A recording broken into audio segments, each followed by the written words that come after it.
নির্দেশ করা হয়েছিল কালো বেজ পরে তারপরে তসবিহাতের মাধ্যমে ইমাম সাহেবের মাধ্যমে দোয়া প্রার্থনা করে তারপরে এখানে আমরা প্রতিবাদ সাব্যস্ত করছি।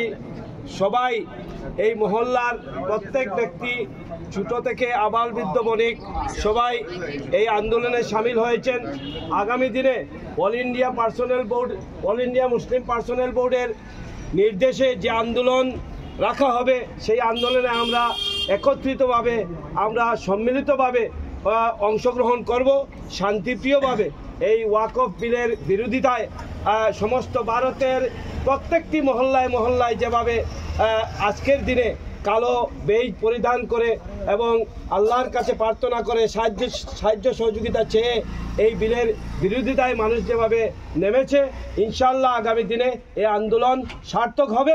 এই কালো আইন এই ভারতবর্ষের অসাংবিধানিক আইন বাতিল হবে বলে আমরা মনে করি ইনশাআল্লাহ।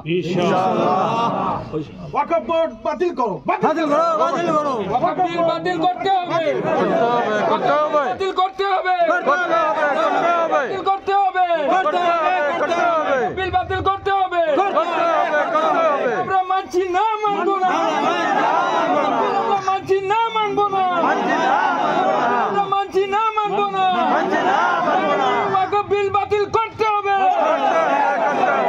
ওয়াকফ বিল বাতিল করতে হবে, মানছি না, মানবো না, সংগ্রাম চলছেই চলবে, সংগ্রাম চলছেই চলবে,